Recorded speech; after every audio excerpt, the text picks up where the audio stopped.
Awal dari segala sesuatu, Big Bang, adalah gagasan bahwa alam semesta tiba-tiba lahir dan tidak tak terbatas. Hingga pertengahan abad ke-20, sebagian besar ilmuwan menganggap alam semesta sebagai sesuatu yang tak berujung dan tanpa awal. Hingga teori relativitas Einstein memberikan kita pemahaman yang lebih baik tentang gravitasi, dan Edwin Hubble menemukan bahwa galaksi bergerak saling menjauh sesuai dengan prediksi sebelumnya. Pada tahun 1964, secara tidak sengaja, radiasi latar belakang kosmik ditemukan. Peninggalan dari alam semesta awal, teknologi yang lebih canggih seperti teleskop Hubble, telah memberikan kita gambaran yang cukup jelas tentang Big Bang dan struktur kosmos. Pengamatan terbaru tampaknya menunjukkan bahwa ekspansi alam semesta semakin cepat. Namun, bagaimana sebenarnya Big Bang ini bekerja? Bagaimana sesuatu bisa muncul dari ketiadaan? Mari kita jelajahi apa yang kita ketahui. Untuk saat ini, kita bisa mengabaikan bagian awalnya.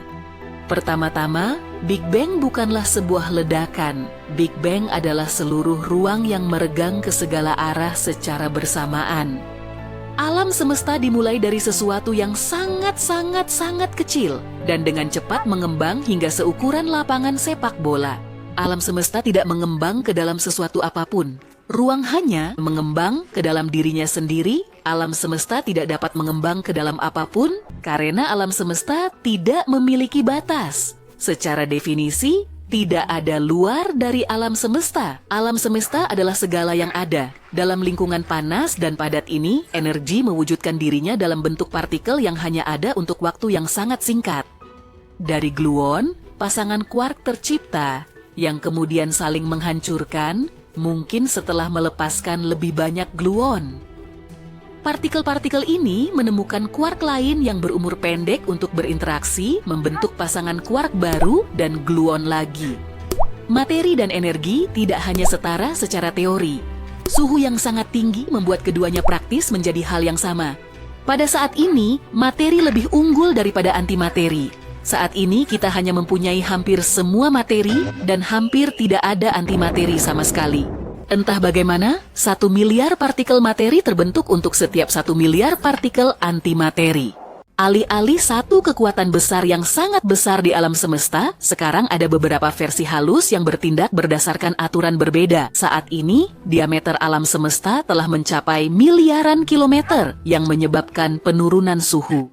Energi yang secara misterius tiba-tiba berhenti. Sekarang kita hanya bisa bekerja dengan apa yang sudah ada. Quark mulai membentuk partikel baru, yaitu hadron seperti proton dan neutron. Ada banyak sekali kombinasi quark yang dapat membentuk berbagai jenis hadron, tetapi hanya sangat sedikit jumlahnya yang cukup stabil untuk bertahan dalam jangka waktu tertentu. Kita luangkan waktu sejenak untuk menyadari bahwa hingga saat ini, baru 1 detik berlalu sejak awal segalanya. Alam semesta yang telah berkembang hingga 100 miliar kilometer, kini cukup dingin untuk memungkinkan sebagian besar neutron meluruh menjadi proton dan membentuk atom pertama, hidrogen. Alam semesta pada titik ini seperti sup yang sangat panas, dengan suhu 10 miliar derajat Celcius, yang dipenuhi partikel dan energi yang tak terhitung jumlahnya. Dalam beberapa menit berikutnya, segalanya mendingin dan menjadi lebih stabil dengan sangat cepat. Atom-atom terbentuk dari hadron dan elektron menciptakan lingkungan yang stabil dan netral secara elektrik. Beberapa orang menyebut periode ini sebagai zaman kegelapan karena belum ada bintang dan gas hidrogen tidak memungkinkan cahaya tampak untuk bergerak bebas. Tapi apa arti cahaya tampak jika belum ada makhluk hidup yang memiliki mata untuk melihatnya? Setelah jutaan tahun, ketika gas hidrogen berkumpul menjadi gumpalan dan gravitasi memberikan tekanan yang besar, bintang-bintang dan galaksi mulai terbentuk. Radiasi bintang-bintang tersebut melarutkan gas hidrogen stabil menjadi plasma, hingga hari ini masih memenuhi alam semesta dan memungkinkan cahaya tampak untuk melintas. Dan akhirnya, cahaya pun ada.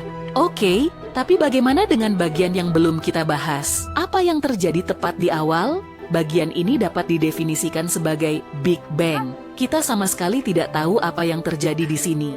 Pada titik ini, alat dan teori kita tidak lagi dapat digunakan.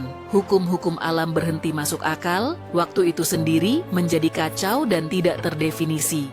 Untuk memahami apa yang terjadi di sini, kita memerlukan teori yang menyatukan relativitas Einstein dan mekanika kuantum, sesuatu yang saat ini sedang dikerjakan oleh banyak ilmuwan.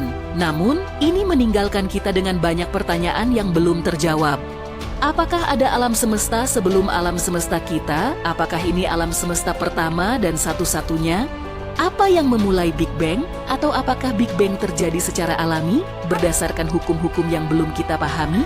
Kita tidak tahu, dan mungkin kita tidak akan pernah tahu. Tetapi yang kita tahu adalah bahwa alam semesta seperti yang kita kenal seperti sekarang ini dimulai dari sini dan melahirkan partikel, galaksi, bintang, bumi, dan juga kamu. Karena kita sendiri terbuat dari bintang-bintang yang telah mati. Kita tidak terpisah dari alam semesta, kita adalah bagian dari alam semesta itu sendiri. Bahkan, kita bisa mengatakan bahwa kita adalah cara alam semesta untuk memahami dirinya sendiri. Jadi, mari kita terus menyelaminya hingga tidak ada lagi pertanyaan yang perlu diajukan.